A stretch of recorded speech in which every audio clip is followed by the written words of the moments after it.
નમસ્કાર, આપ જોઈ રહ્યા છો સ્પાર્ક ટુડે ન્યૂઝ। ફતેપુરા ઘુઘસ મુખ્ય માર્ગ પર વાવડી પૂર્વ નજીક ભયાનક ભૂવો પડતા અકસ્માતનો ભય સેવાઈ રહ્યો છે। ફતેપુરાથી ઘુઘસને જોડતા મુખ્ય માર્ગ પર વાવડી પૂર્વ ગામ પાસે હનુમાન દાદાના મંદિર નજીક રસ્તા પર એક મોટો ભયાનક ભૂવો પડી જતા વાહન ચાલકો અને સ્થાનિક રહીશોમાં ભારે અસંતોષ અને ભયનો માહોલ જોવા મળી રહ્યો છે।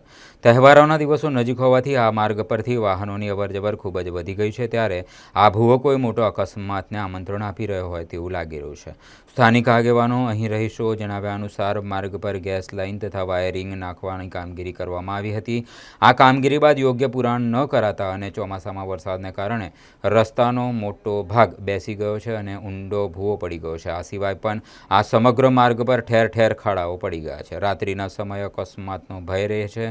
સ્થાનિક લોકોના જણાવ્યા મુજબ ખાસ કરીને રાત્રિના સમયે અંધારામાં બહારથી આવતા અજાણ્યા વાહન ચાલકો માટે આ ભૂવો દેખાતો નથી, જેના કારણે મોટો જીવલેણ અકસ્માત થવાની પૂરેપૂરી શક્યતાઓ સેવાઈ રહી છે।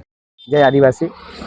ફતેપુરાથી અમારા ઘુઘસ રસ્તા પર અનેક જગ્યાએ આ ચોમાસા દરમિયાન આવા ભૂવા પડેલા છે કે જે રસ્તાની વચ્ચે અમુક કઈ કંપનીએ જે કેબલના વાયર નાખ્યા છે। ગઈ સાલ પણ મેં રજૂઆત કરી હતી, પરંતુ આ આરએમબી ઓફિસના કર્મચારી પણ આ લોકો સાથે મિલીભગત હોય એવું લાગે છે અને દરેક જગ્યાએ આવા ભૂવા એટલે જેથી કરીને કે આટલું મોટું પોંગળું અંદર આ લોકોએ પોલું કરી અને અંદર વાયર કાઢલા છે અને આ દરેક જગ્યાએ આવા રસ્તા પર લગભગ 3 થી 4 જગ્યા પર મેં આવા મોટા મોટા ભૂવા પડલા છે।